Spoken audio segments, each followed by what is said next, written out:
Hello and welcome to another episode of the Chaos Chronicles. We are back and Haley is joining us once again. Hello, happy to be here. We are so excited to have you here and even more excited because we are starting a new series on here. Goodbye, Twilight. We're done. Okay, but some justice for Twilight because I am a lifelong fan. How about when you spend a year and a half deep diving in Twilight? It's good to close the door for at least a little bit. Fair. Yeah. We can agree on that. So, this is our first episode of our Hunger Games series where we are deep diving into the Hunger Games. I am so excited for this one. I am so pumped. A little bit on Haley. Let's talk about what you have read / watched already. Okay, so I originally read them in middle school, but I never actually finished the series. Mm-hmm. So I have only read The Hunger Games and Catching Fire and seen both of those movies. Have not read or seen Mockingjay. So I don't even know how the original series ends. And I also don't know anything that happens in Songbird and Snakes or Sunrise on the Reaping. Mm-hmm. And so this is going to be really fun. So I am so excited, especially because I have read all of them multiple times. Sunrise on the Reaping twice, once audiobook, once reading through. And I've watched all the movies several times. I love them so much. So I am so excited to go through this with you and for some of them for the first time. Yes. Can't wait. All right.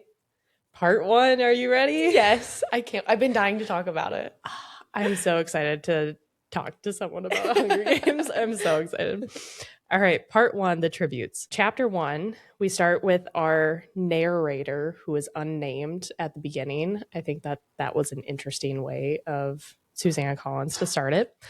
So our narrator wakes up, reaching for Prim, but she isn't there.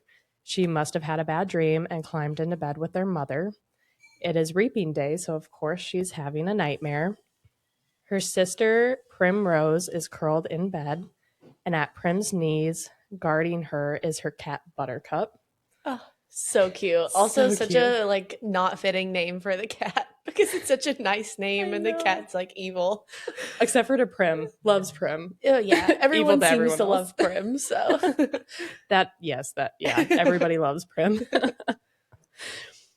So this cat has a mashed in nose, half of an ear missing. Our narrator describes the eyes the colors of rotting squash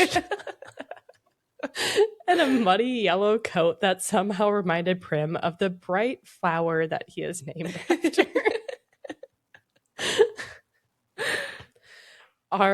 The narrator hates, or at least distrusts, her from trying to drown him when Prim brought him home, which is so sad. I mean, yeah, I would distrust you too. I mean, yeah, but also, Katniss was like, different world. Listen, we're hungry. This cat could be dinner for maybe a week because they seem to be skimping out on some of the meals. So fair enough. Yeah, different world, completely different world. And when Prim brought him home, he was full of worms and covered in fleas. And you just covered, just another mouth to feed too. Yeah. We can barely eat. Why are we feeding this cat? Yeah, what are we going to do with this mangy little cat? Yep. Yeah. But Prim was crying and begging, so she's like, okay, she's like, whatever. Oh my God, whatever. We'll keep the cat. And then their mom actually got the cat healthy, and he is actually an amazing mouser. So he's useful. Yeah. And shockingly, so was the mom. Because other than that, she is a waste of a character. So far, anyways. So far. You do learn more about her in the most recent book. Oh. But okay. For this trilogy, no, not much. You don't even learn her name. So there's that. I never picked up on that. I didn't either until someone mentioned it in Sunrise on the Reaping. And I was like, oh, yeah, we never knew her name. Yeah.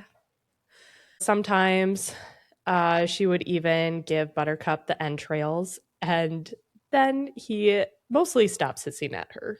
So, it's a It's an okay enough relationship, I Yeah, guess. they have a truce. Yeah. She gets up, gets dressed, and sees Prim's reaping day present to her on the table, which is goat cheese wrapped in basil leaves, which sounds really good. I would eat that for I would eat sure. that. I love goat cheese. I've only had it once. It wasn't good, but something about the basil makes it sound more appealing. Okay. She puts it in her pocket and heads out. They live in District 12 and are in an area nicknamed the Seam. The Seam is usually busy with coal miners heading for work, but not today. The reaping isn't until 2, so they can sleep in. That is, if they can. And their house is almost at the edge of the seam and only passes a few gates to reach the meadow. There is a high chain link fence topped with barbed wire loops that separate the meadow from the woods that enclose District 12.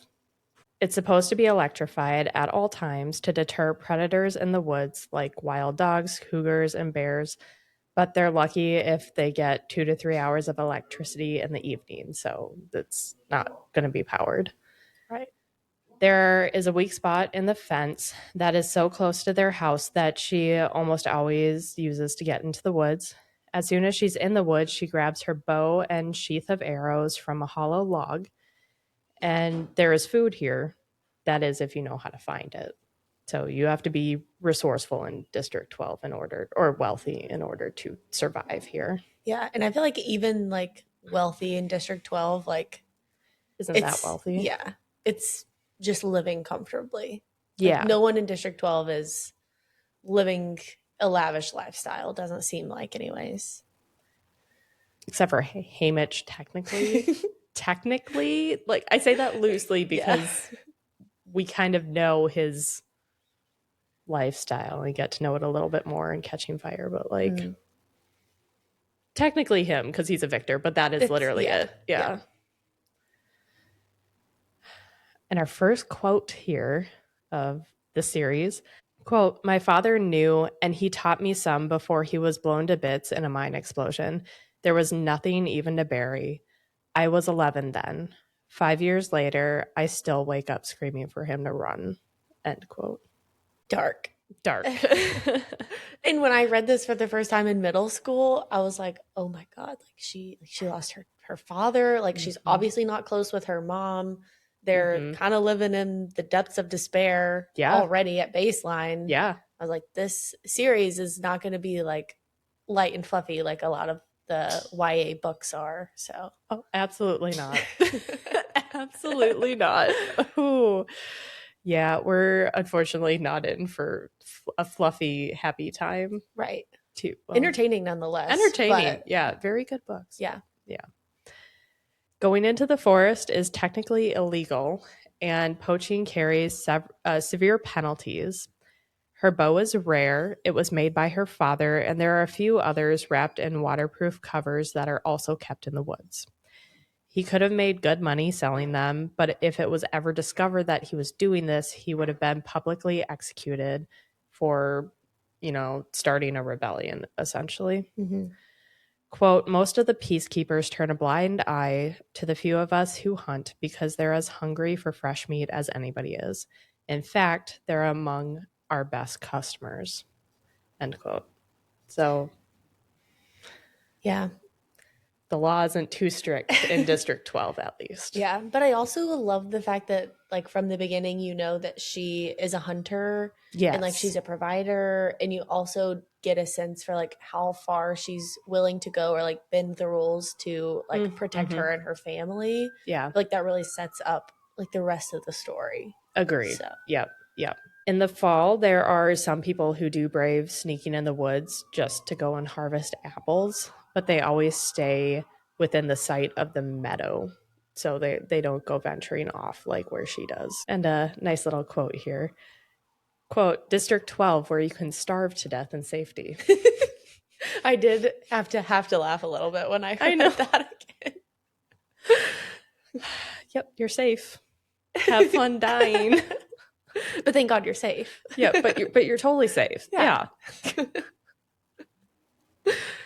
When she was younger, she scared her mother with the things that would come out of her mouth.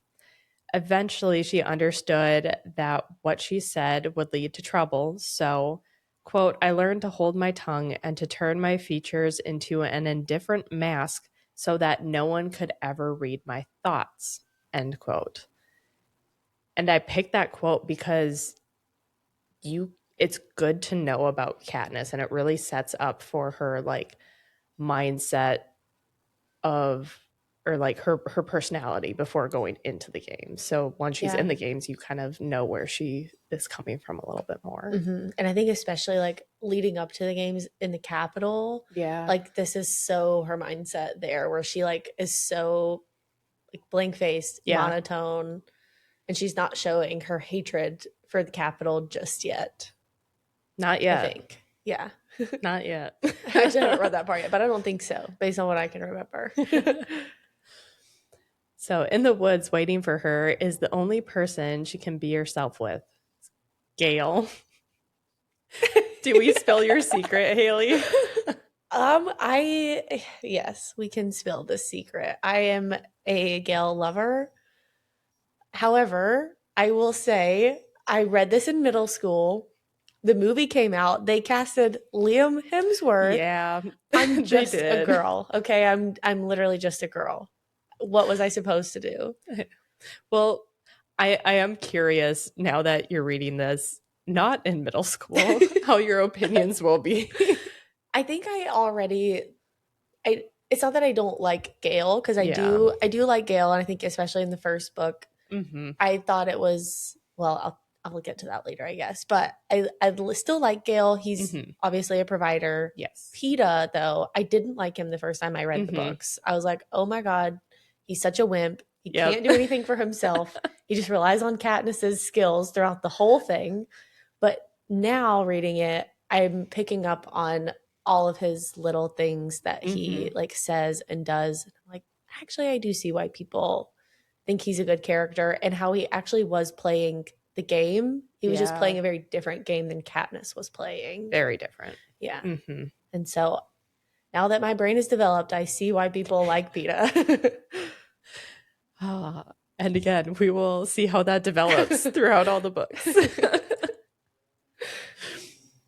And by the way, I've always been and always will be Team Peeta. So just throwing that out there. How does it feel to be on the right side of history? So good. So she sees, and by the way, we still don't know Katniss's name at this point. No one has said her name. Yeah. Okay. I made it a point in here to not write her name at all until it was finally mentioned in the book. Yeah. She's smiling when she sees Gale, and he says that the only time that he ever sees her smile is in the woods. When he sees her, he calls, "Hey, Catnip." Not her actual name, but "Hey, Catnip." And we discover that our narrator is Katniss. Catnip is her nickname because when she first told him her name, it was so quiet that he heard Catnip. And it just kind of stuck. When a lynx started to follow her in the woods, she eventually killed him because he would scare off the game. And a part of her almost regretted it because he wasn't bad company, but she did get a good price for his pelt. So, yeah. That would make me sad though too. It would, but also like really puts into perspective the world that she's living in. Yeah, you can't have pets. Also, you can't be scaring off all the game. You gotta put food on the table somehow. Yeah, so that was never going to work for Katniss. Unfortunately, she doesn't have the empathy that the poor little Prim has. So no, yeah, I am more like Prim in that sense. I don't know how I would be in this world. It's so different than obviously the world that we live in. I don't know how I would be. If you put me into this world, I don't know how I would react. But in this world, in this current world, I am more like Prim. Gale is holding up a loaf of bread with an arrow through it, saying, "Look at what he shot." It was real bread, the dense bread that is only for special occasions. It cost him a squirrel, and he thinks that the old man baker was feeling sentimental and even wished him good luck. Katniss pulled out the present from Prim, and Gale brightened, saying, "Thank you, Prim." Suddenly, Gale mimics Effie Trinket, the upbeat woman who reads out the names at the reaping. Quote, "Happy Hunger Games, and may the odds," Katniss finishes, "be ever in your favor." End quote. The capital accent makes almost anything sound funny. Gale has straight black hair, olive skin, and gray eyes, just like Katniss. Most families who work in the mines do look like one another. Prim and their mother look out of place because they have light hair and blue eyes.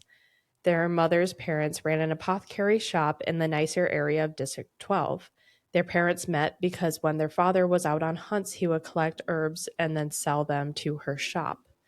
Katniss guesses that she must have really loved him to leave her nice home for the seam life. But Katniss can only see her mother as someone who shut down and didn't help when she and Prim were starving.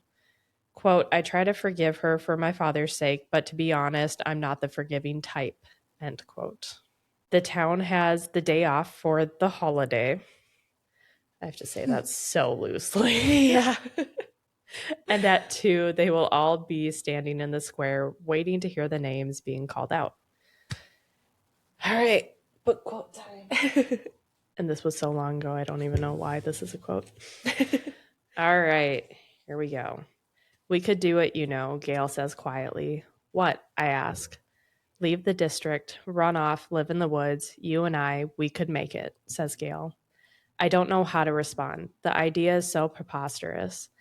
"If we didn't have so many kids," he adds quickly. "They're not our kids, of course, but they might as well be.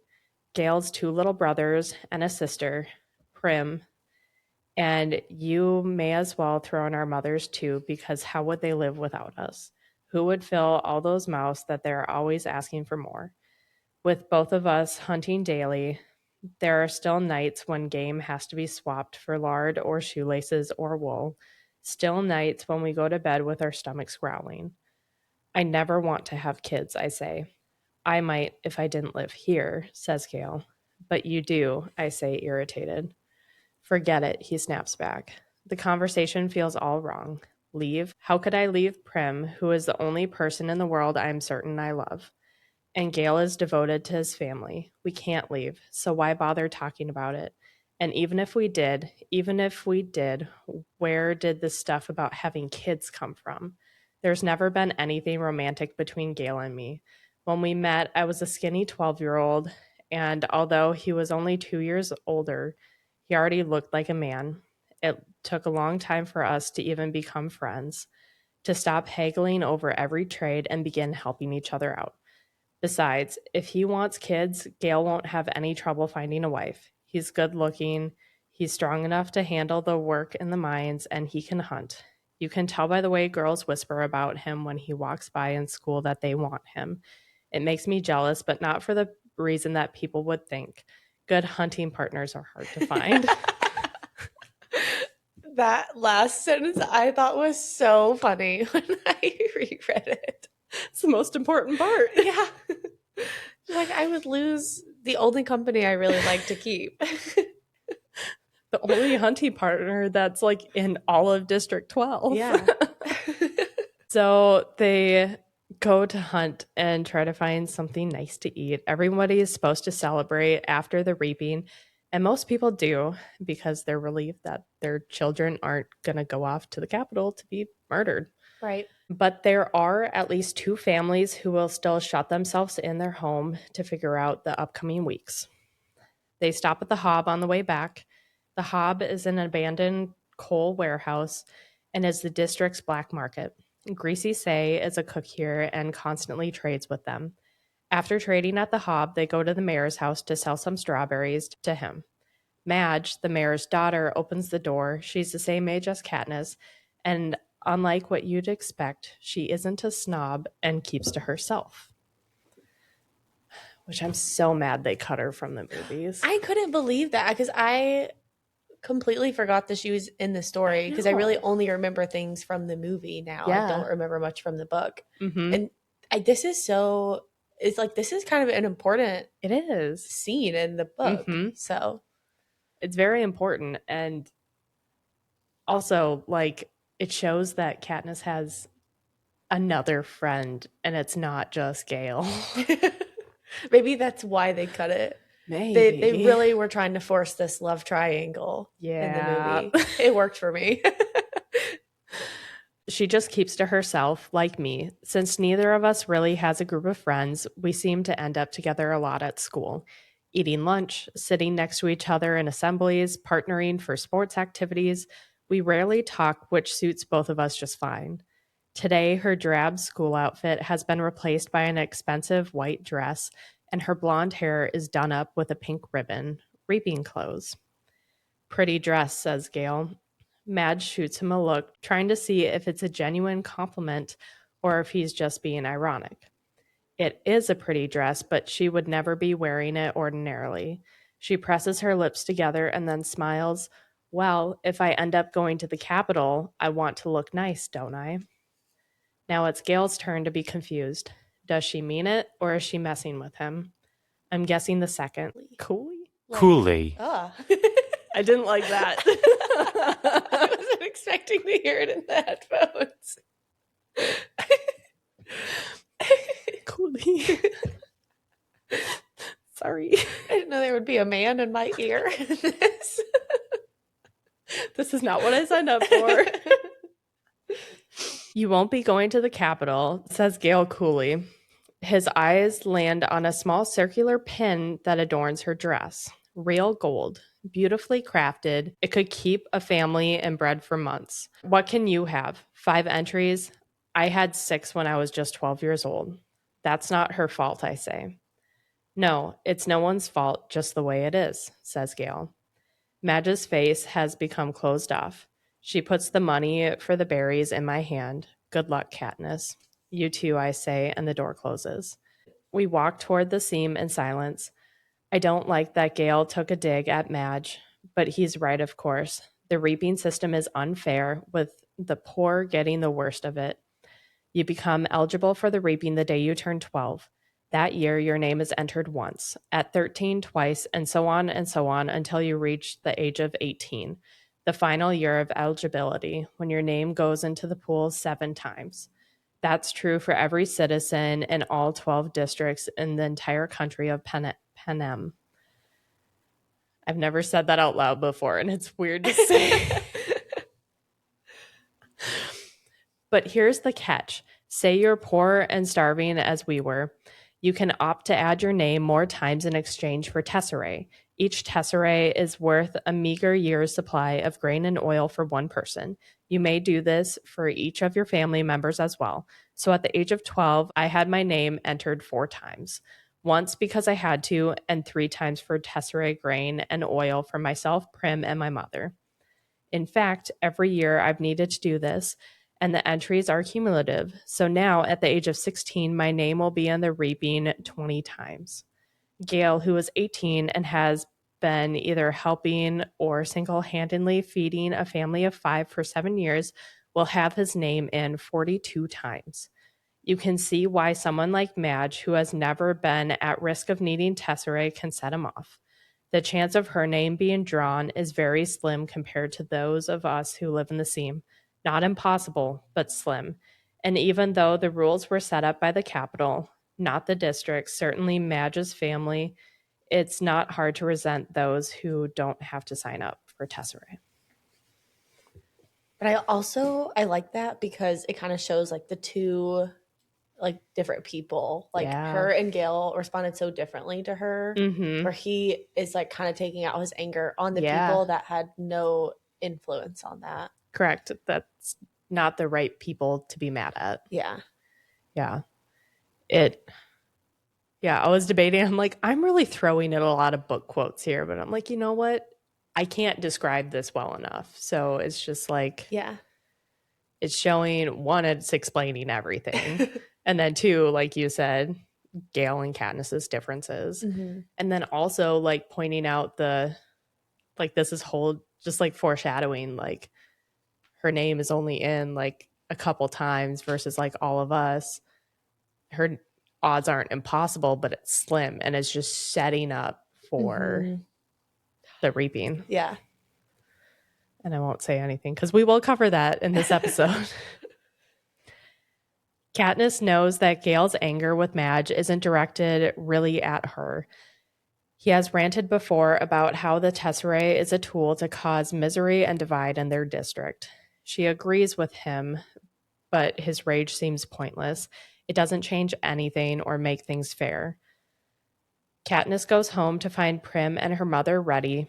Her mother is wearing a dress from her apothecary days, and Prim is in Katniss's first reaping outfit, which is a little big on her, but their mother uses pins to help it stay up. Even with the pins, Prim is having a hard time keeping the blouse tucked into the skirt in the back.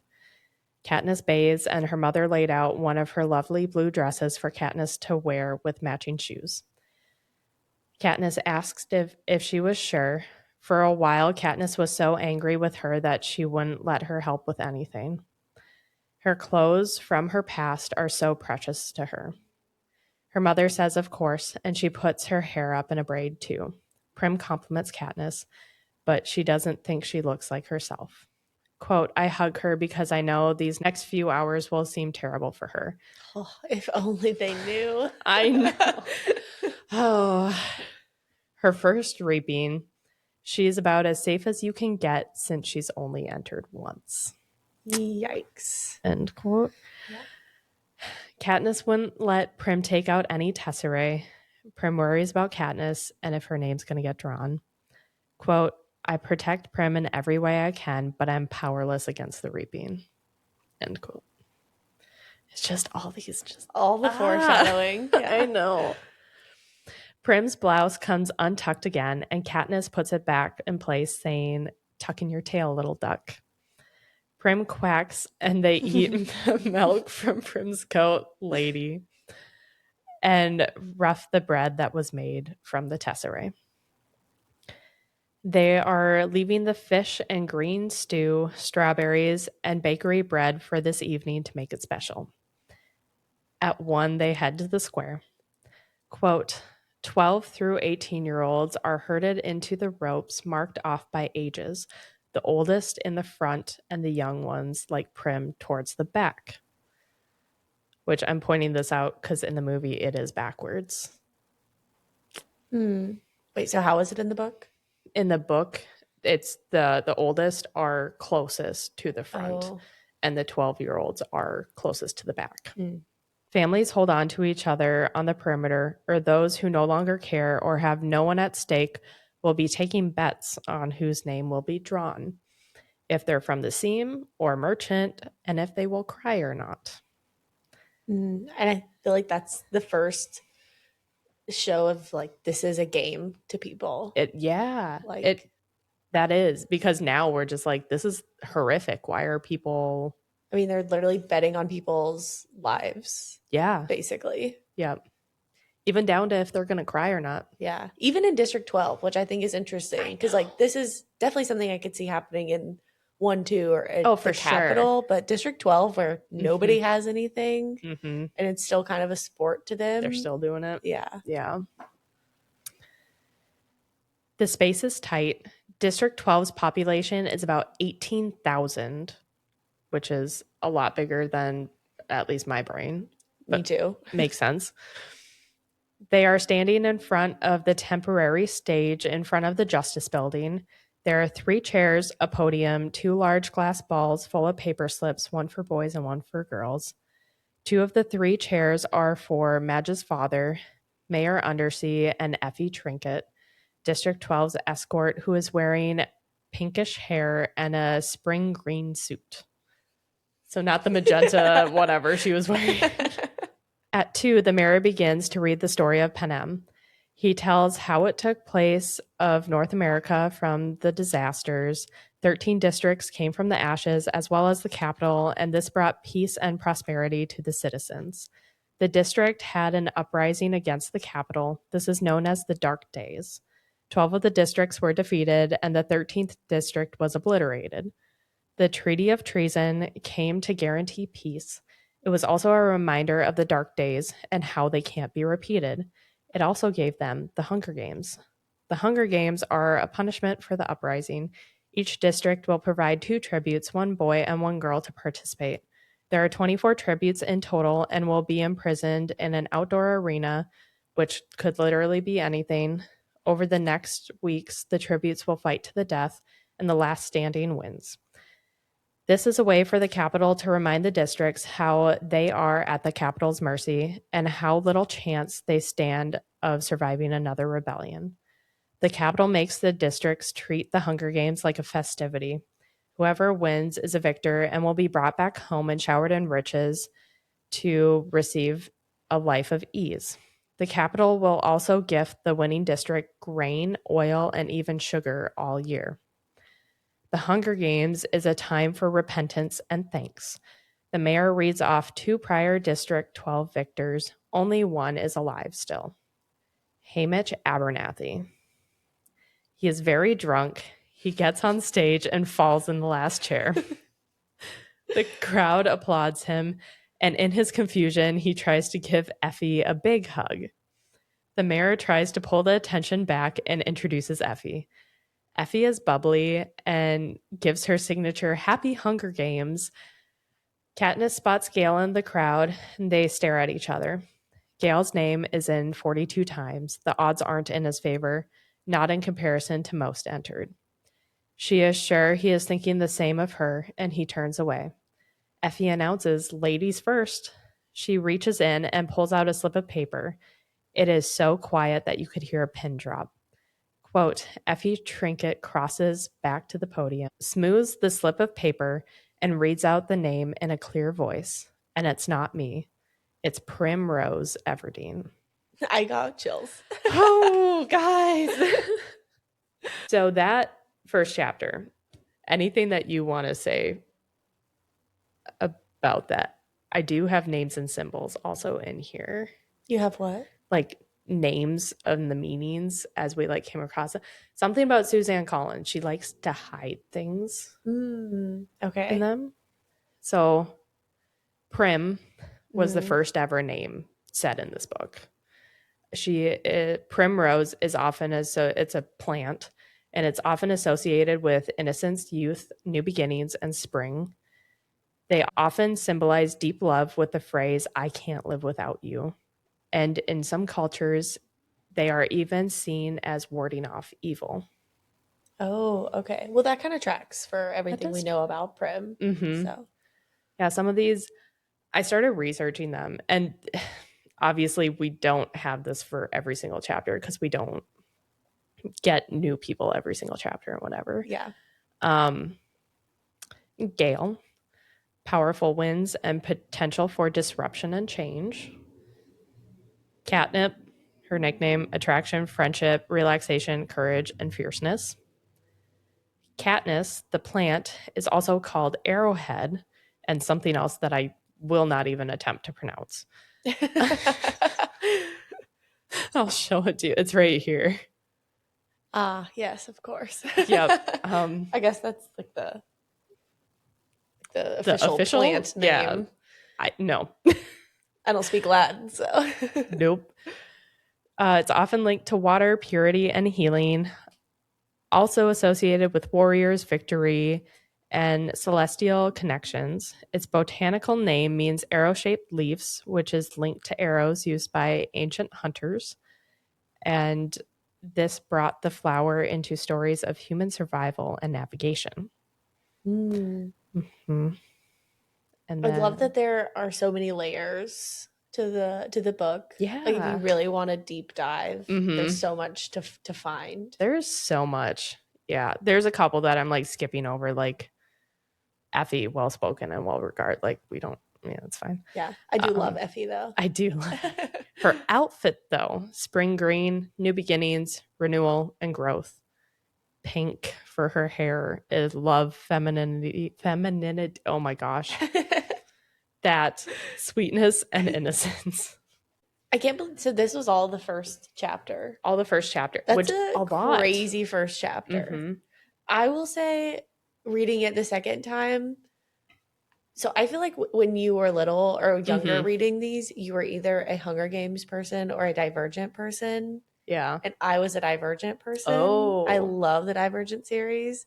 And I wish that the Hunger Games had a little bit more of the like backstory to the world at the beginning.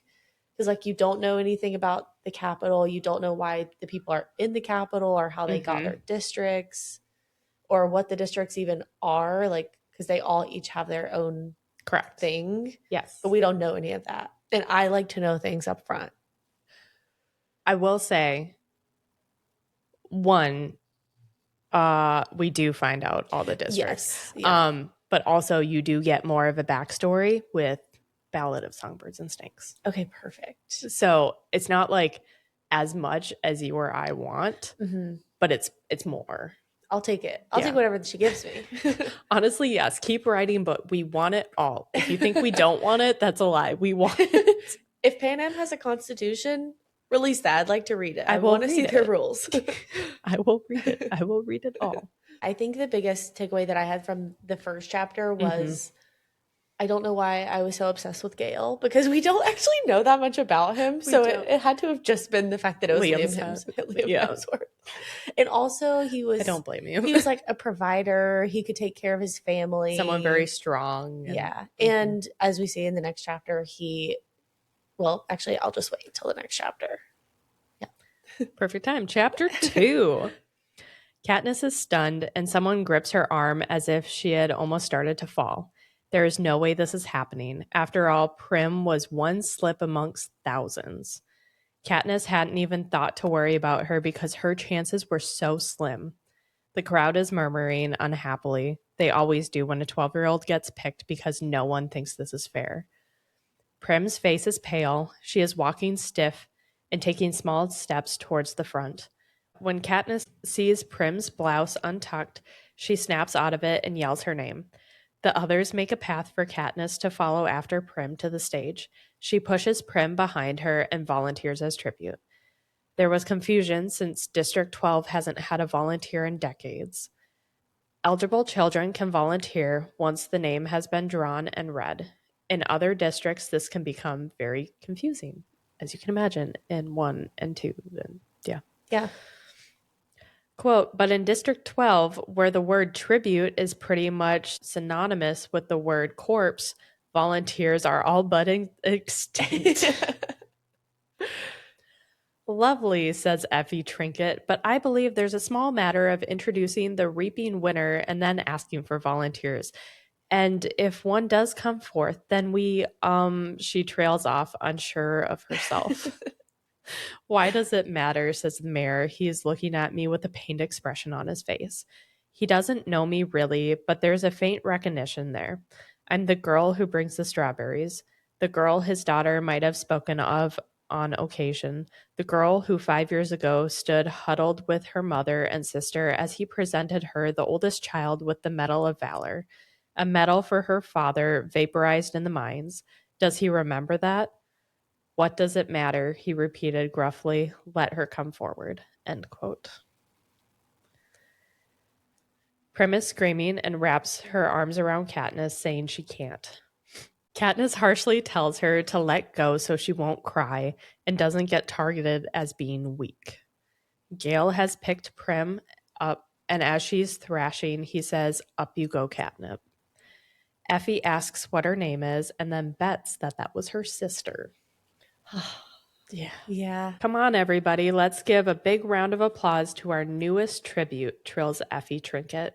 To the everlasting credit of the people of District 12, not one person claps, not even the ones holding betting slips, the ones who are usually beyond caring, possibly because they know me from the Hob or knew my father or who have encountered Prim, who no one can help loving. So instead of acknowledging applause, I stand there unmoving while they take part in the boldest form of dissent they can manage. Silence, which says we do not agree, we do not condone, all is wrong. Then something unexpected happens. At least I don't expect it because I don't think of District 12 as a place that cares about me. But a shift has occurred since I stepped up to take Prim's place, and now it seems I've become someone precious. At first one, then another, then almost every member of the crowd touches 3 middle fingers of their left hand to their lips and holds it out to me. It is an old and rarely used gesture of our district, occasionally seen at funerals. It means Thanks. It means admiration. It means goodbye to someone you love. Now I am truly in danger of crying. But fortunately, Hamish chooses this time to come staggering across the stage to congratulate me. Look at her. Look at this one, he hollers, throwing an arm around my shoulder. He is surprisingly strong for such a wreck. I like her. His breath reeks of liquor, and it's been a long time since he's bathed. Lots of, he can't think of the word for a while. Spunk, he says triumphantly. More than you, he releases me and stares at the front of the stage. More than you, he shouts, pointing directly at the camera. Is he addressing the audience, or is he so drunk that he might actually be taunting the Capitol? I'll never know, because just as he's opening his mouth to continue, Hamish plummets off the stage and knocks himself unconscious. He's disgusting, but I'm grateful. With every camera gleefully trained on him, I have just enough time to release the small choke sound in my throat and compose myself. I put my hands behind my back and stare into the distance. I can see the hills I climbed this morning with Gail. For a moment, I yearn for something, the idea of us leaving the district, making our way in the woods. But I know I was right about not running off, because who else would have volunteered for Prim? I just have to say again, Hamish. I love Hamish. And then he was whisked away on a stretcher. Oh, Hamish. I have a new, not that I didn't like Hamish before, because I did, but now after Sunrise on the Reaping, I'm like, oh, I can't wait to read that one. I am so excited for you to read that one, but I'm also like so sorry that you have to read that one. Oh, because it's sad. It's so sad. I don't confirm or deny, but I feel like he has an emotional relationship with his co-tribute, because he seems very invested in like keeping Katniss and Peeta together. But I don't know. I don't know if that is true. That's just what I'm gathering from. I'm just nodding my head in acknowledgement. I'm not actually saying yes or no. Right. I'm just silent. Unless maybe they hate each other. I don't know. We'll see. We'll see. We will get there eventually. And this is why we're doing big chunks and not like how we did Twilight, where it was one chapter, two chapters. Because we'll be here forever. I do see why you are tired of Twilight after that. Twilight's great when you look at it on a very, very surface level. Mm-hmm. Deep dive. When you're doing this level. Maybe not.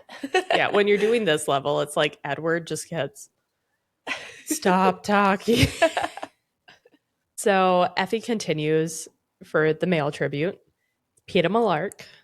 Katniss isn't happy because she recognizes the name even though she hasn't directly talked to him. Quote, "No, the odds are not in my favor today," end quote. He makes his way to the stage. He is medium height, stocky, wavy, ashy blonde hair, and blue eyes. There is shock on his face, and he is struggling to remain emotionless. Effie asks for volunteers, but none speak up. He has brothers. One is probably too old, and the others won't speak up. This is generally what happens, not what Katniss does. The mayor starts to read the required treaty of treason, but she isn't listening. She's thinking about Peeta. She's trying to convince herself that it doesn't matter. They aren't friends after all. They have only had one real interaction, and he's probably already forgotten about it, even if she will never forget about it. When her father was killed, the government gave them a small amount of money to cover 1 month of grieving. Then her mother would be expected to get a job, but she didn't. She just sat or laid down staring. They pleaded for her to get up, but nothing worked. Katniss was 11 and Prim was 7 at the time. She bought food from the market and cooked it as best she could and kept her and Prim looking presentable so they wouldn't be taken away. Eventually, the money ran out and they were starving. She just had to hold out till May 8th, which was her birthday. On her 12th birthday, she would be able to sign up for Tesserae, and starvation wasn't uncommon in District 12, although that is never the official cause of death. They always labeled it the flu, exposure, or pneumonia, but they all knew the truth. 3 months after her father's death, In January, the rain fell heavy in ice sheets. Katniss had been in town to sell baby clothes at the market. She was too scared to go into the hob without her father at this point. For 3 days, they drank boiled water with mint. No one would buy her clothes. She couldn't go home and see her family empty handed. She stumbled behind the shops in town. Stealing is punishable by death in District 12. The trash had also just been emptied. She was so dizzy from the smell coming from the bakery and checked their trash can as well, but it was also empty. And the baker's wife came out to yell at her to move or she would call the peacekeepers because she's sick of brats from the seam pawning through her trash. Katniss backed away and she saw a boy peering from behind her. She recognized him from school but didn't know his name since he hung around the town kids. His mother went back inside. Katniss went behind the pig pen and leaned against an apple tree and sat on the ground. There was a clattering in the bakery. The woman was screaming again, and feet were approaching her. Katniss expected to see the woman again, but it wasn't. It was the boy. The woman told him to feed it to the pigs. No one would buy burnt bread. He tore chunks of bread and tossed it into the pigs. The woman disappeared when their front doorbell rang. The boy had a red welt on his cheek. She had struck him with something. The boy looked back and then threw the 2 loaves to Katniss. He then ran back inside and shut the door. She was in disbelief, grabbed them, and ran back home. The bread was fine except for a few burn marks. Prim reached to tear a chunk off of the bread when she got home, but Katniss made her sit and wait and forced her mother to get up and join, made them tea, scraped off the burnt bits, and sliced it up. It was hearty bread with raisins and nuts. The next day, Katniss wondered if the boy burnt them on purpose, knowing that he would be punished and could give her the bread. But she dismissed it. It had to have been an accident. He didn't even know her after all. Either way, she was so grateful. She saw him in school. His cheek was swollen and eye black. Neither he or his friends acknowledged her at all. On her way home, she saw the first dandelion of the year.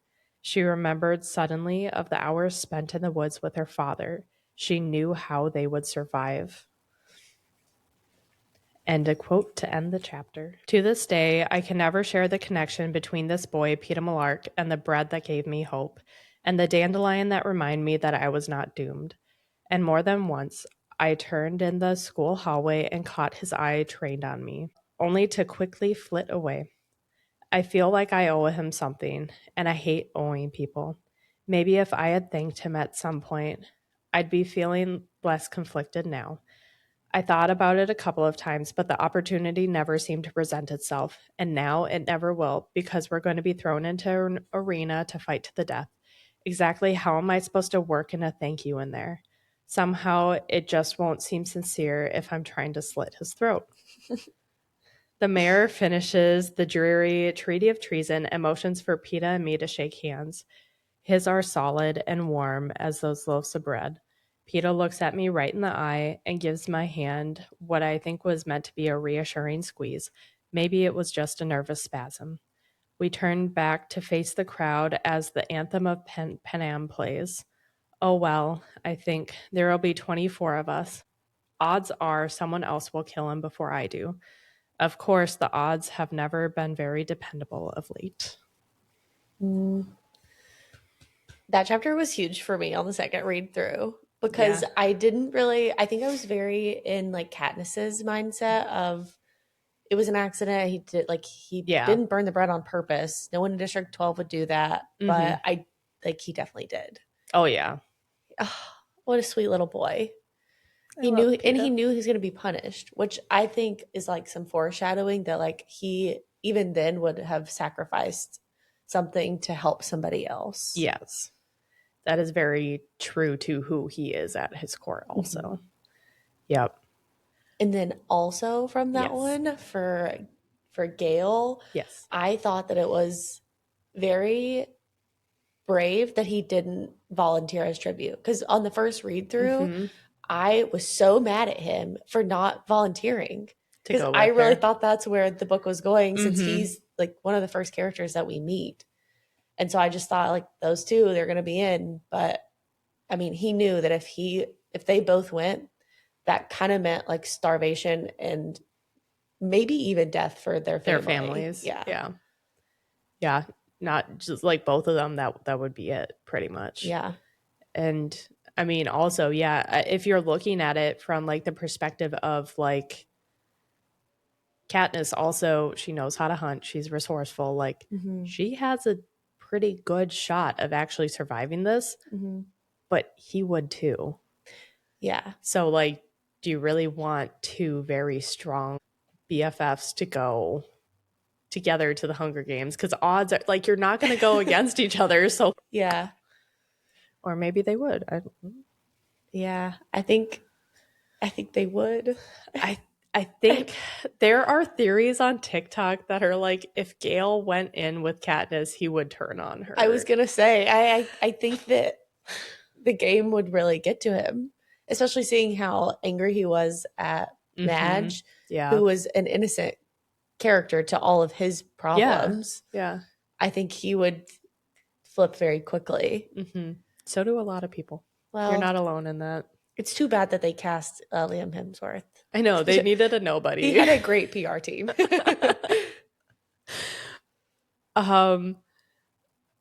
There are two things that I do want to point out for this chapter. Peeta, his name means strength, stability, and loyalty, which Peeta. Yeah. And then dandelions, because, she's walking and sees the first dandelion. It means hope, wishes, and resilience. Oh, okay. I like it. Just a little fun little tidbit here. I love that there's such a consistent theme with the names and the nature. Yes. There. And you can continue to deep dive. I'm doing a surface level of just like the big things, but there are more that are like little details that you can still go in and they're still there. Like, I can't go that far, but it's really, really cool. Yeah. Yeah, I do like that. Good writing. I love it. Very good writing. Very, very good. Chapter 3. When the anthem ends, the peacekeepers bring them through the front of the Justice Building. Quote, maybe tributes have tried to escape in the past. I've never seen anything happen, though. End quote. Katniss is brought to a room alone, and she notices that it's the richest place she's ever been and finds a velvet couch. She runs her hands over and over, and it's calming her. This is now the time when the tributes get to say goodbye. She can't afford to leave with puffy eyes and a red nose since the cameras will be at the train station. This means that crying still is not an option. I also love that from the second that she volunteers, she's immediately thinking of, I have to look strong so that I'm not a target, which tells me that she is not going into this planning to die. Oh, yeah. It's game on. Yeah. No. Like she immediately went into no messing around. Fight. Like fight or flight, she's fighting. Oh, yeah.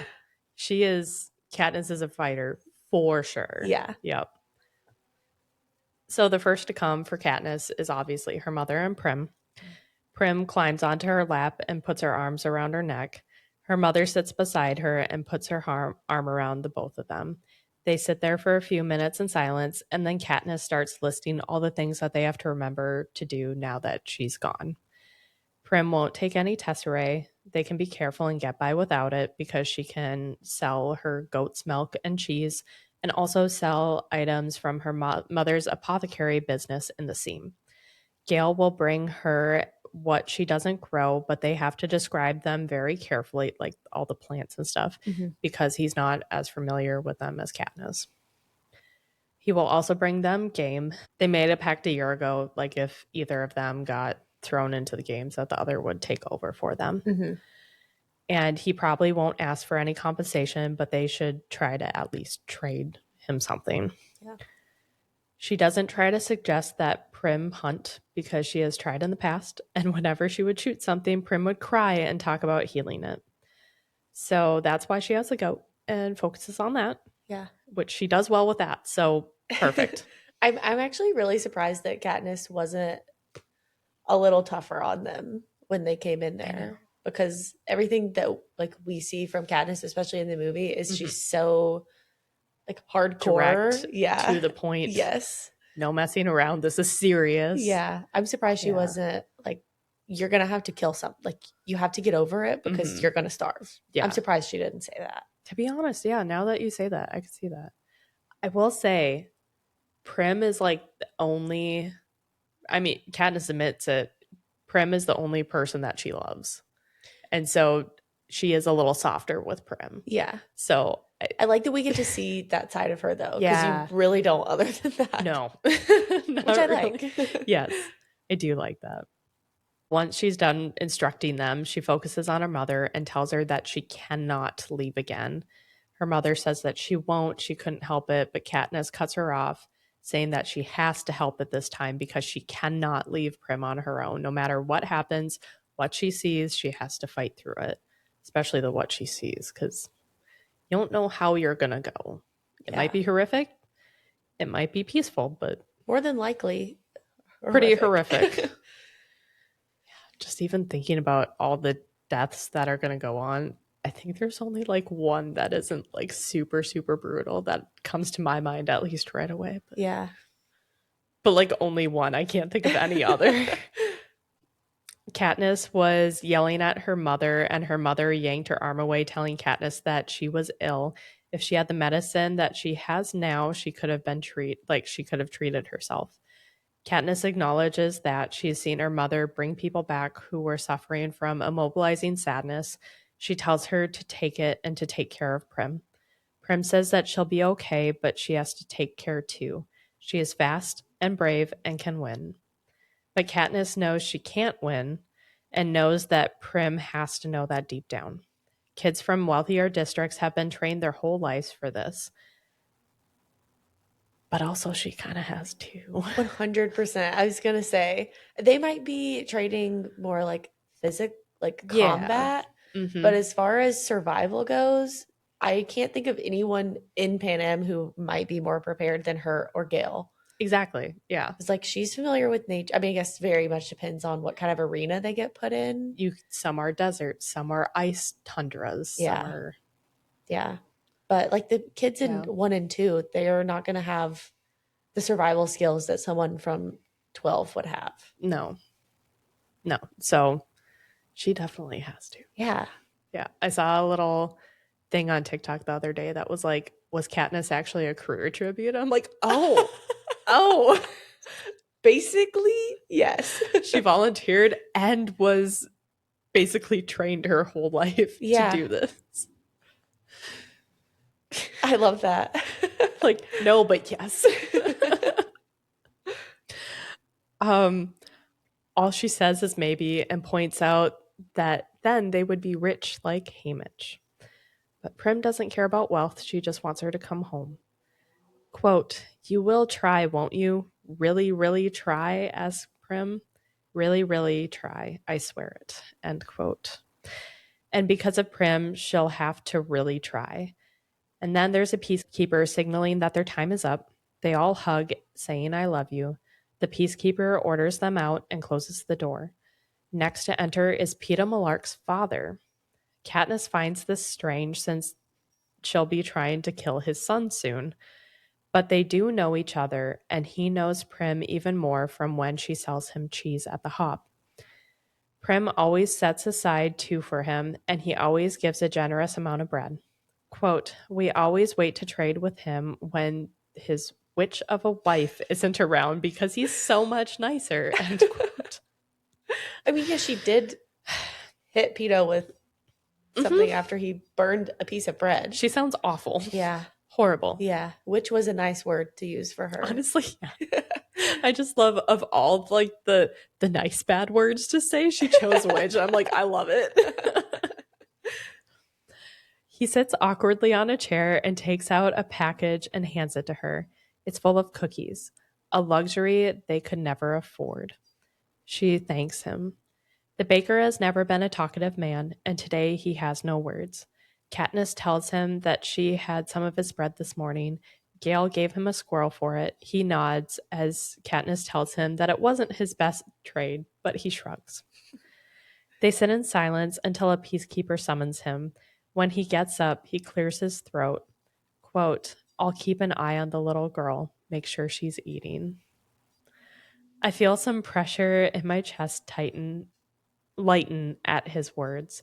People deal with me, but they're genuinely fond of Prim. Maybe there will be enough fondness to keep her alive. End quote.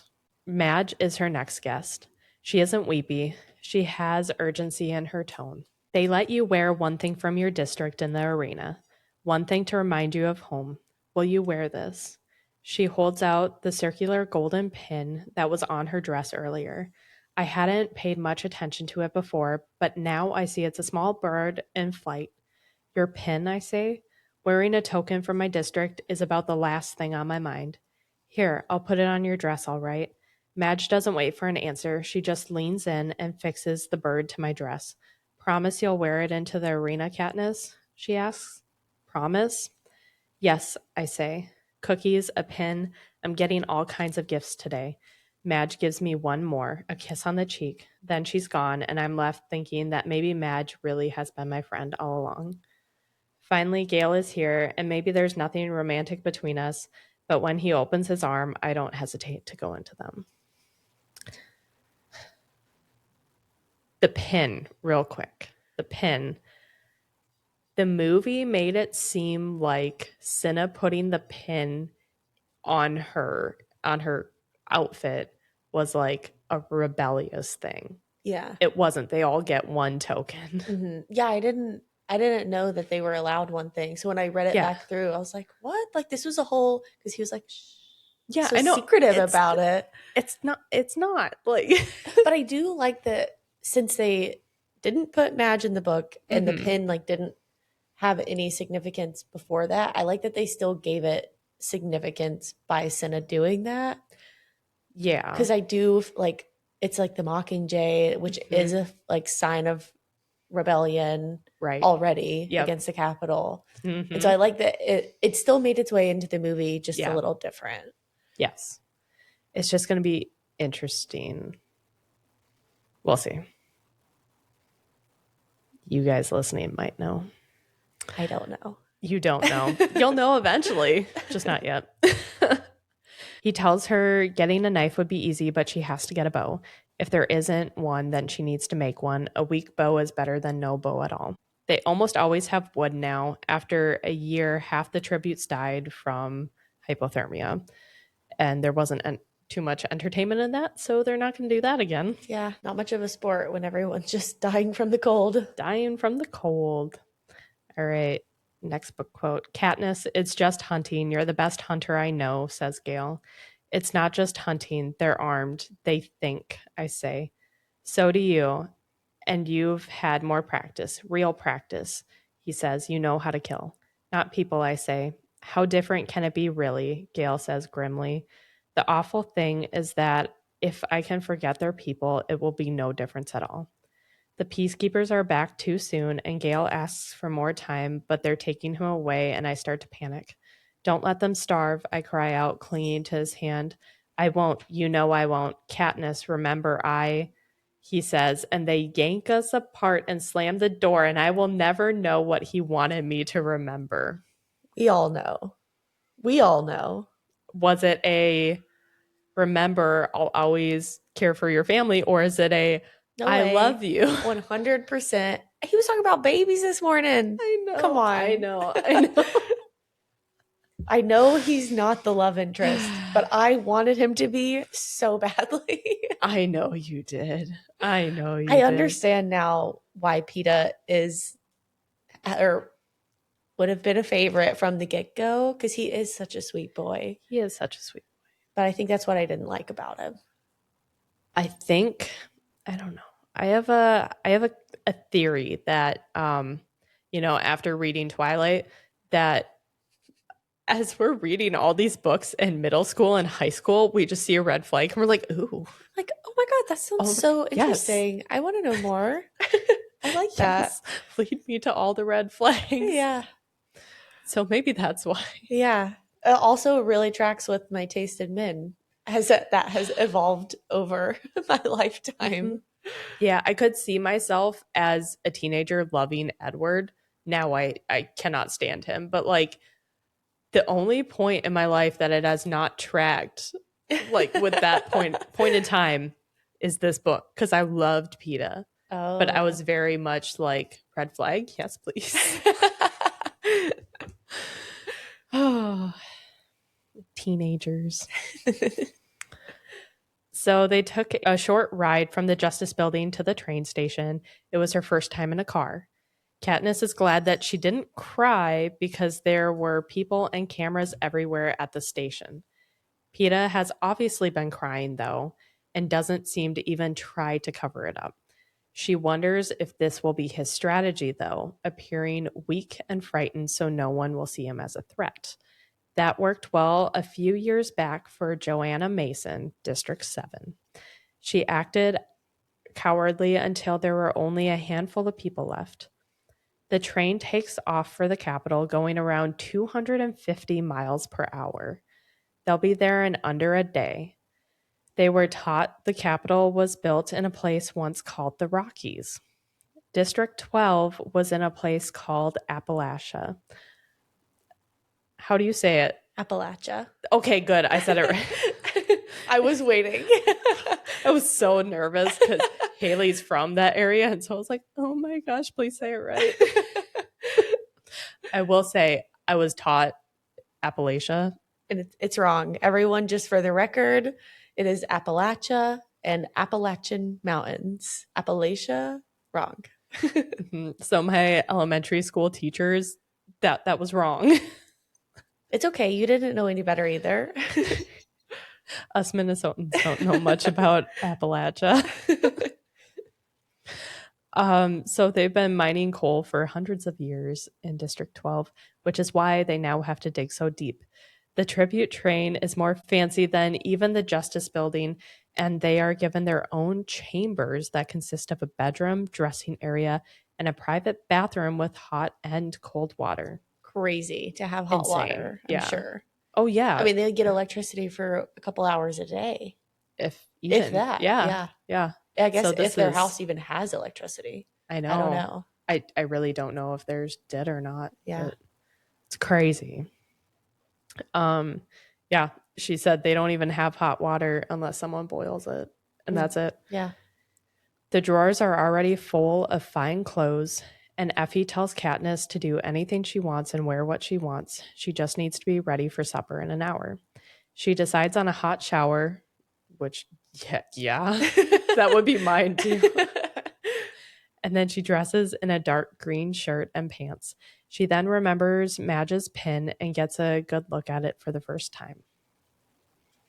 I'm sorry that I am disturbing you, buddy. I wish you had chosen me today. It would have been more convenient for he me looks if he so did. content, though. I wish he chose you, especially when I have the book. It gets and so the computer in complicated. your lap. Buddy. Oh yeah, you'll be able to see his face if you're watching. He's a happy boy right now. It's as if someone fashioned a small golden bird and then attached a ring around it. The bird is connected to the ring only by its wingtips. I suddenly recognize it, a mockingjay. They're funny birds and something of a slap in the face to the Capitol. During the rebellion, the Capitol bred a series of genetically altered animals as weapons. The common term for them were mutations, or sometimes mutts for short. One was a special bird called a jabberjay that had the ability to memorize and repeat whole human conversations. They were homing birds, exclusively male, that were released into regions where the Capitol's enemies were known to be hiding. After the birds gathered word, they'd fly back to centers to be recorded. It took people a while to realize what was going on in the districts, how private conversations were being transmitted. Then, of course, the rebels fed Capitol's endless lies, and the joke was on it. So the centers were shut down and the birds were abandoned to die off in the wild. Only they didn't die off. Instead, the jabberjays mated with the female mockingbirds, creating a whole new species that could replicate both bird whistles and human melodies. They had lost the ability to enunciate words, but could still mimic a range of human vocal sounds from a child's high-pitched warble to a man's deep tones. And they could recreate songs, not just a few notes, but the whole songs with multiple verses if you had the patience to sing to them and if they liked your voice. My father was particularly fond of mockingjays. When we went hunting, he would whistle or sing a complicated song to them, and after a polite pause, they would always sing back. Not everyone is treated with such respect, but whenever my father sang, all the birds in the area would fall silent and listened. His voice was that beautiful, high and clear, and so filled with life that it made you want to laugh and cry at the same time. I could never bring myself to continue to practice it after he was gone. Still, there was something comforting about that little bird. It's like having a piece of my father with me, protecting me. I fastened the pin onto my shirt, and with the dark green fabric as a background, I can almost imagine the mockingjay flying through the trees. I love the pin so much. Like the symbolism of just the Mhm. pin itself. Wow. Mhm. And the fact that it's Beautiful. like such a slap in the face to the Capitol for that to be Mhm. what she's choosing. Yep. Or she didn't choose, it was given to her, Well, but still, still, yeah. it's best choice. hmm Love it.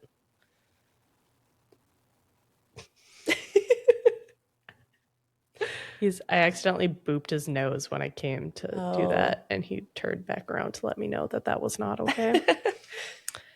So Effie comes in to grab her for dinner. When they make it to the dining room, Peta is already there and waiting. Haymitch had told Peta that he was going to take a nap, and Effie seems relieved that he's not there to join them. Their dinner came out in several courses: carrot soup, green salad, lamb chops and mashed potatoes, cheese and fruit, and a chocolate cake. Effie makes a comment that at least they have manners. Their pair last year ate everything with their hands like savages. Last year, the pair came from the seam and they probably never once had enough to eat. And when they did, table manners were probably the last thing on their mind. Peta is a baker's son, and Katniss's mother taught her and Prim how to eat properly. Quote, I hate Effie Trinket's comment so much that I make a point of eating the rest of my meal with my fingers and then wipe my hands on the tablecloth. This makes her purse her lips tightly together. End quote. This is part of the reason why I love Katniss so much. She does not give, you know. Yeah. Doesn't care. Nope. And I love that from the get-go, like when someone challenges her on something, she just really buckles down. Yeah, she's like, oh, you already thought, all right, let's go. Oh, you didn't like that? This pair of children who are going to literally die for just the sport of it are enjoying what is probably one of their last meals with their hands. Okay, sure. Bet. I can do that too. After the meal, Katniss is fighting to keep the food down, and Peta looks the same. Neither of their stomachs are used to the rich food. They're going into another compartment to watch the rest of the reapings. They stagger the reapings throughout the day so a person could watch all of them, but only the people in the capital can really do that. A few stand out in my mind: a monstrous boy who lunges forward to volunteer from District 2, a fox-faced girl with sleek red hair from District 5, a boy with a crippled foot from District 10, and most hauntingly, a 12-year-old girl from District 12. She has dark brown skin and eyes, but other than that, she is very like Prim in size and demeanor. Only when she mounts the stage and asks for volunteers, all you can hear is the wind whistling through the decrepit buildings around her. There is no one willing to take her place. Last of all, they show District 12. Prim being called, me running forward to volunteer. You can't miss the desperation in my voice as I shove Prim behind me, as if I'm afraid no one will hear and they'll take Prim away. But of course they do hear. I see Gale pulling her off me and watch myself mounting the stage. The commentators are not sure what to say about the crowd's refusal to applaud, the silent salute. One says that District 12 has always been a bit backwards, but that local customs can be charming. As if on cue, Haymitch falls off the stage and they groan comically. Peta's name is drawn, and he quietly takes his place. We shake hands, and they cut to the anthem again. The program ends. Effie Trinket is disgruntled about the state that her wig was in. Your mentor has a lot to learn about presentation, a lot about televised behavior. Peta unexpectedly laughs. He was drunk, says Peta. He's drunk every year. Every day, I add. I can't help smirking a little. Effie Trinket makes it sound like Hamish just has somewhat rough manners that could be corrected with a few tips from her. Yes, hisses Effie Trinket. How odd you two find it amusing. You know, your mentor is your lifeline to the world in these games, the one who advises you, lines up your sponsors, and dictates the presentation of any gifts. Hamish can well be the difference between your life and your death. Just then, Hamish staggers into the compartment. I miss supper, he says in a slurred voice. He then vomits all over the expensive carpet and falls in the mess. So laugh away, says Effie Trinket. She hops in her pointy shoes around the pool of vomit and flees the room. End of chapter 3. I don't think I realized the first time how important Hamish was to them. He's so important. Yeah. I didn't catch on, I think, really until the movie came out and it showed like him outside of the games talking to people and like trying to get things for them. Mm-hmm. I didn't realize that he was doing that in the book. Yeah.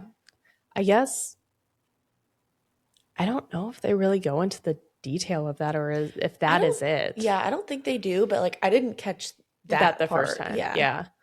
There are so many things like the first time reading through, you can miss like big, huge details. Mm-hmm. I missed a big detail in Sunrise on the Reaping and went on TikTok and was like, what is this about? And then everybody basically called me an idiot. And I was like, oh no. I skipped like 2 lines because I was so in shock what was going on. And my eyes must have just like jumped. Yeah. I do that. Yeah. I have to go back and read because I get excited, especially in a dialogue. Yeah. I'll like skip down. I'm like, wait, what's about to happen? Mm-hmm. Yeah. So it happens. We miss little details. Yeah. But that's why we're doing a deep dive and a reread. Yeah. It felt like reading it for the first time because there were so many things that I had just forgot or didn't catch on to the first time that I read it. And it was so long for you too. Yeah. I haven't read the series in well over 10 years. I was going to say, it's been a hot minute for you. Yeah. Yeah. So I'd be impressed if you did remember. If you remembered anything, I would be impressed, to be honest. I'd be like, oh, you do? Sweet. The only thing I remember is that it was filmed and kind of set like where I grew up, which is fun. So. Yeah. That would be a lot of fun. Yeah. I don't know if you can confirm or deny, but does Madge know the significance of the Mockingjay? Okay. Got it. Cannot confirm or deny because that, if I hadn't read Sunrise on the Reaping, I could go into that with you, but I can't go into that with you. Gotcha. I feel like she did because she was very insistent on her wearing it into the games. Mm-hmm. She didn't even wait for an answer. She was like, can you wear it? Yeah, I'm putting this on. Yeah. It was very, very much, it was giving me Divergent flashbacks to how so many people in the place knew that the main character was like the symbol of like resilience and rebellion, and like that's so what Katniss is here too. I think we're gonna have to do the Divergent series because I've only seen the movies. Oh my god, they're my favorite, and I haven't read all of them. I don't think I watched the last one either. You said you didn't read all of them? I read the first 3, but there's one from his perspective like afterwards that I haven't read. Sure. Also very gotta good get to series, that one. Yeah. I have one more thing. Sorry. Oh, don't ever apologize for being like, I have another thing to say. Hang on. I'll take all of it. Oh, does it address later on how people get to live in the capital? I mean, not really. Probably not to what you're hoping for. Mm-hmm. All I really know, which this isn't a spoiler or anything for future because you just never find out really. It's just kind of like whoever is born in the capital is the capital, and that is that pretty much. There are exceptions here and there, but it's rare and far and few between. Mm. So most of them are just born and bred in the capital. Wow. That's Yeah. so crazy that so much of your life is like just decided when you're born in this society. Yeah. And it's like, it all depends on where you're born, where you Yep. grow up. That's your district. That's your life. That's Mhm. what you do. Yeah, That's where you that's live and crazy. die. Yeah. Okay. I think that's all that I Yeah. had from chapter 3. I wish I had more to tell you on that one because I wish I knew more. Yeah. My assumption was that it was like kind of like the government people because that's what the capital Pretty is much, yeah. here. But in the movie, it showed children in the capital. So I was like, do their names are just never put into the reaping? Mm-mm. Wow. Nope. The capital, the reason why it's so easy for the capital to get so excited about it is because it never affects them. Yeah. It's It is just that literally a game to them. it is because people from all across the country get to come in to their area. They get, shown off in front of everybody and it's like, oh, these are the people that are going to be in our game. And then they get to bet on them and watch them die. And they're not losing anything. They don't know these people. It Yeah. doesn't affect their district at all. Like, Yeah. And honestly, they probably don't have much of a sense of what these people came from.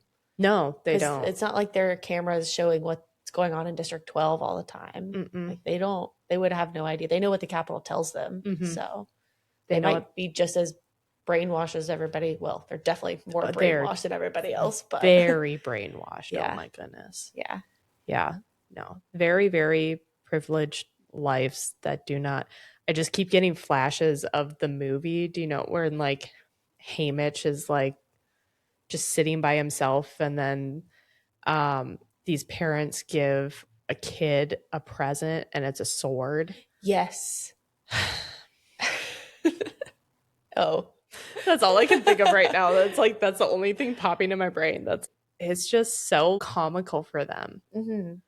that they're gifting their children swords to go and chase people around with for fun. Yeah. I actually hadn't really made that connection that it's like going to Disney World and you're buying things Yeah. from the theme park. Yeah. The Hunger Games is just a big theme park for them. Pretty much, yeah. Yeah. And we'll get into more of the theme park eventually. I know we talk about it at some point. I don't know when, but we'll talk about the arenas. Oh, yeah. But yeah, it's crazy. Yeah. Ready for 4? Yes. Okay. Peeta and Katniss help Haymitch up and lead him to his room. They get him in the bathtub, and Peeta tells Katniss that I'll take it from there. She's grateful since that's the last thing that she wants to do. Maybe Peeta's trying to make a good impression for, him to be Haymitch's favorite during the games. But to be honest, no. I think he's just a nice person. That's just who he is. Yeah. But there's no way that Haymitch is going to remember any of that tomorrow. Katniss offers to send in one of her capital people to help Peeta, but he refuses. She goes back to her room and wonders why he insisted on taking care of Haymitch himself. It's because he's kind. Quote, kind people have a way of working their way inside of me and rooting there. I can't let Peeta do this. Not where we're going. So I decide from this moment on to have as little as possible to do with the baker's son. End quote. The train stops to refuel. Katniss opens the window and tosses the cookies that Peeta's father gave her out and then closes the window. The pack of cookies opens up on the ground and lands in a patch of dandelions. And and that is enough to remind her of the dandelion years ago in the schoolyard that gave her so much hope. That's just boom, boom, boom. Yeah. That night, when she hurried home, she grabbed a bucket and Prim, and they headed to the meadow. They harvested dandelion greens, stems, and flowers until the bucket was full, and they had enough to make a salad. Their mother had a book from the apothecary shop where there were ink drawings of plants with names, where to find them, when they bloomed, their medical uses, and their father had even added plants for eating. She eventually got enough courage to go under the fence without her father. She retrieved the bow and arrows that he had made from a hollow tree. Eventually, she was able to kill a rabbit. It was the first one on her own. Something about the rabbit brought her mother to life. It had been months since they had meat. She skinned it and made a stew with the meat and greens and then went back to bed. When the meat was done, Katniss got her mother and made her eat a bowl. It was slow at first, but eventually she was getting eggs, fish, squirrel, and rabbit. She gathered plants too, but they are tricky and she checks and rechecks. After all, if you're wrong, you can die. The foreshadowing. On her birthday, May 8th, she signed up for Tesserae and pulled home grain and oil. On the 8th of every month, she would do the same. She couldn't stop hunting and gathering, though. It wasn't enough to live off of, and the rest of what she needed, she started to trade for in the Hob. It was scary, but they remembered her father, and so they welcomed her, and she learned who would trade and for what. The baker liked squirrels, but only if his wife wasn't around. The peacekeepers loved turkey. The butcher would buy rabbits, and the mayor liked strawberries. Late in the summer, plants would start to grow around the pond. They were tall with leaves like arrowheads. They blossomed with 3 white petals. The roots have a bulb, and if you boil or bake them, they are just as good as any potatoes. Katniss plant. Her father would joke, quote, "As long as you can find yourself, you'll never starve." That's so cute. After a few months, her mother slowly became more herself. Prim forgave her quickly, but Katniss didn't.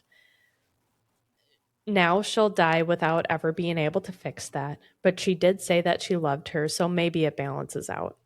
She thinks about what they're doing now. Did they eat the supper or leave it untouched? Is her mother being strong or already slipped? She knew Prim would be sleeping with her mother tonight, and it comforts her to know that Buttercup would be posting himself on her bed to watch over Prim, and if she cries, he will curl into her arms and fall asleep. Quote, "I'm so glad I didn't drown him."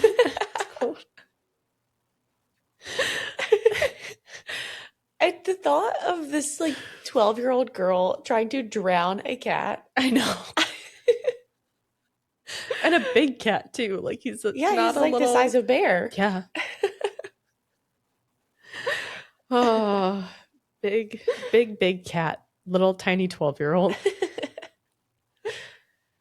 Katniss crawls into bed and Effie wakes her up in the morning for a big day. Ah, yeah, so exciting. So exciting. Right on your way to death. Yep, just another day closer. She enters the dining car. Effie is drinking coffee and muttering. Haymitch is chuckling and Peeta looks embarrassed. Haymitch tells Katniss to sit down, and eggs, ham, and potatoes are pushed in front of her. There are also rolls, orange juice, coffee, and what Peeta says is hot chocolate and that it is good. Katniss takes a sip and ignores the rest of the meal until the hot chocolate is gone.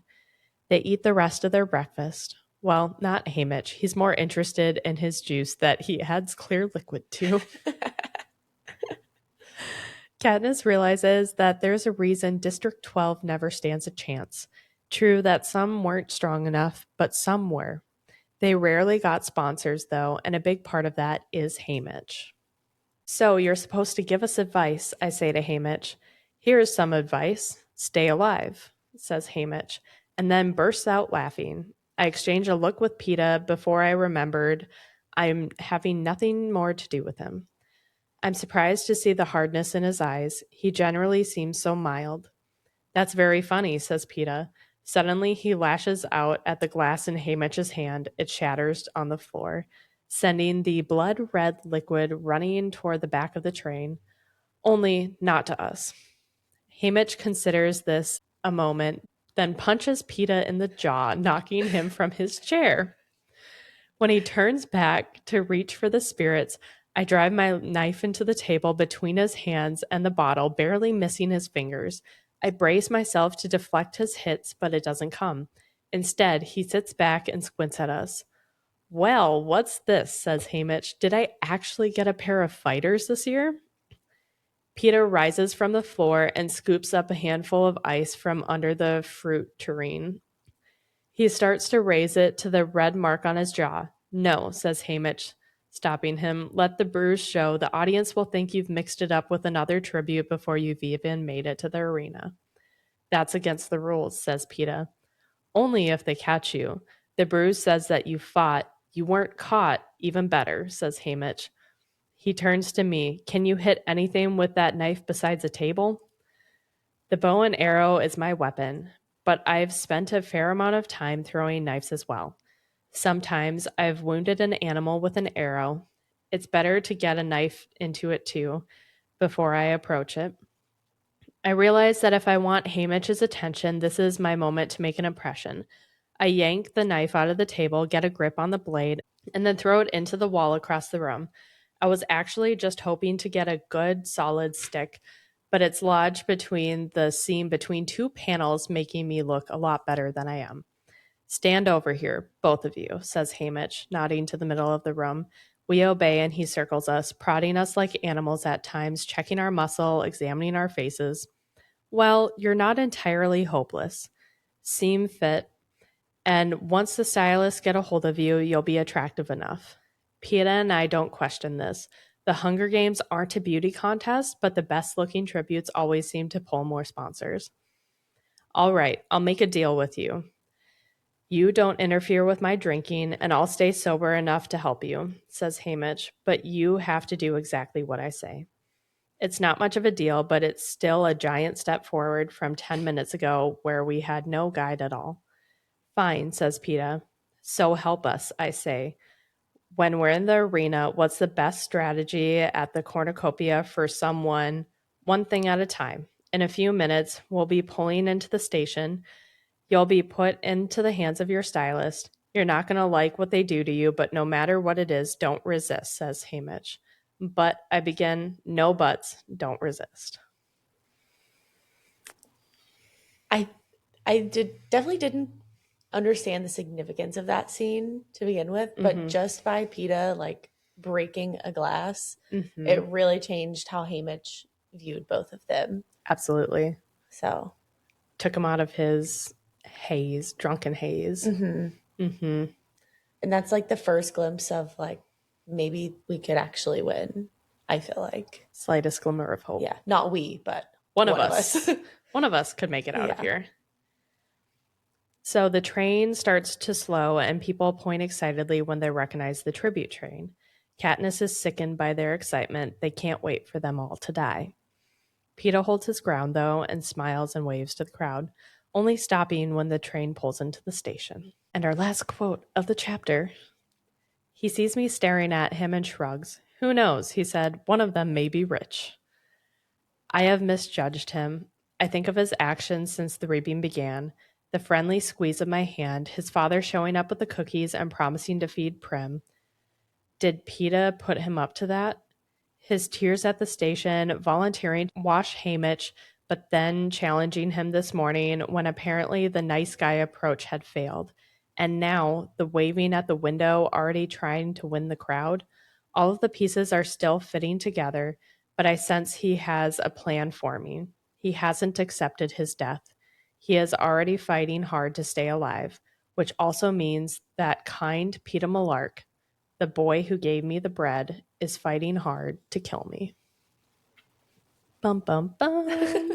The only thing I'll say is like the last quote or the last little bit of Katniss saying like he's already fighting. I also missed that. In my mind, PETA was just this very helpless small child who was just, oh, woe is me because I'm going to the Hunger Games. But he really was like trying. It just didn't look how it looked for Katniss. Yeah, it just wasn't. He was going about it in a completely different way. Yeah, than not quite so aggressive. Yeah, because he's not as much of a fighter. Yeah. And he knows that. Yeah. So he's going to his strengths, which is kindness and caring and emotions. And that's someone like Katniss is like, what are you doing? Yeah, that doesn't make any sense. That's not what he's doing. Yeah. Like, you've already checked out. Like, I don't know what you're doing. Yeah, I remember that being one of the first things you said to me when you said you were Team Gale. I'm like, I think when you reread this, you might change your mind. Yeah.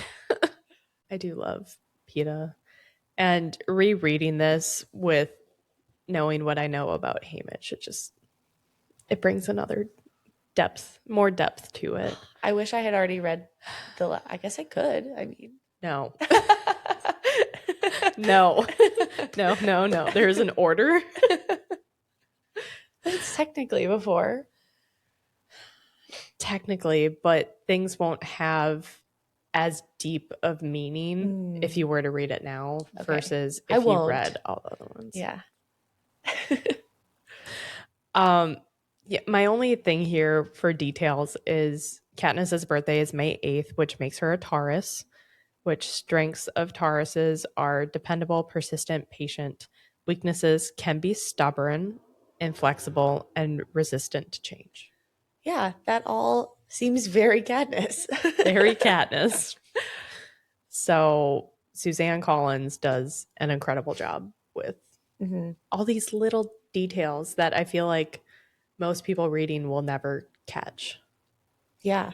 I mean, so many things on the first. I mean, granted, I was very young when I first read it, and I just wasn't going to catch all of this stuff. No. Especially not having read, well, I've only read the second book, so I have a lot too. You have so much to go through. Yeah. I will say, I don't know. For the trilogy, my favorite is Catching Fire.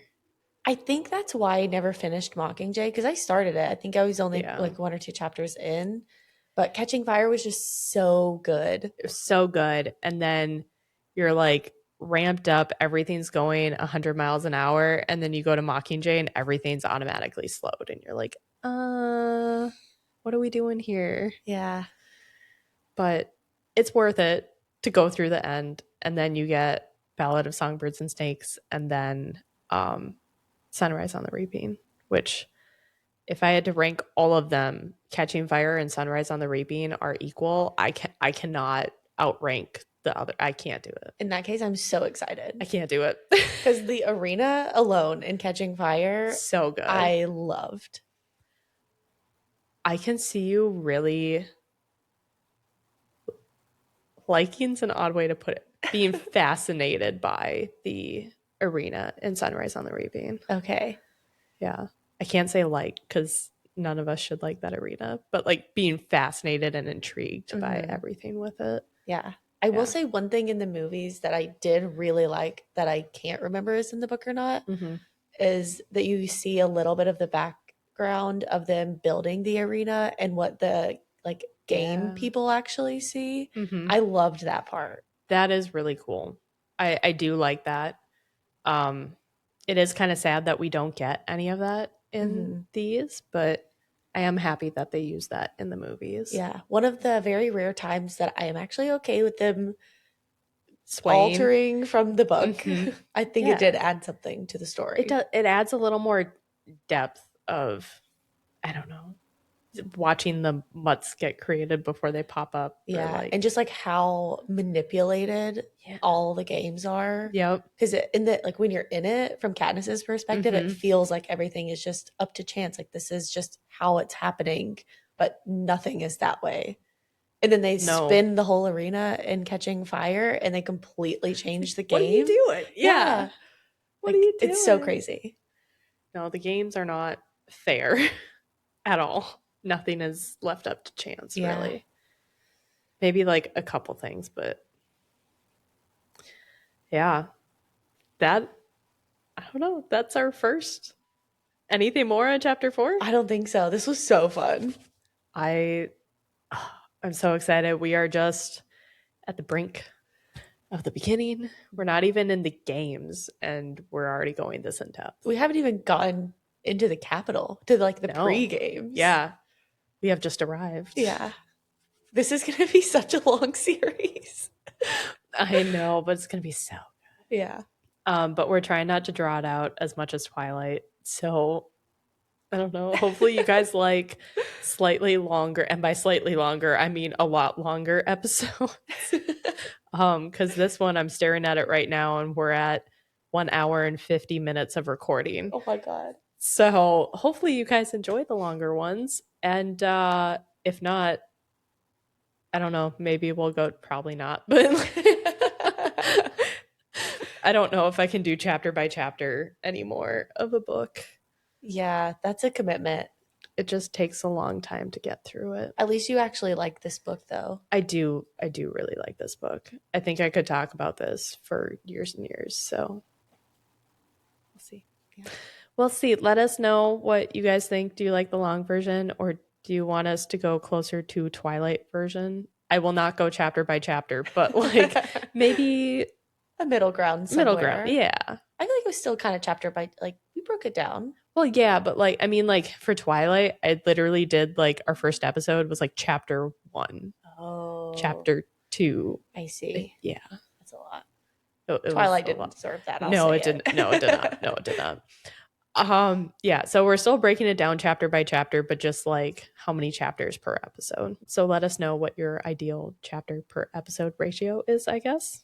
And maybe we will consider that for future episodes. But yeah, we are arriving at the Capitol, just about to start getting through all the prep stuff and learning more. I can't wait. I'm so excited. Thanks for hanging out with us for over an hour, almost 2 hours at this point. Make sure that you're following us on all of our social media platforms. They will be linked down below. And yeah, we will see you next time. Yes, we will. For more Hunger Games. For the Capitol. For the Capitol. Bye.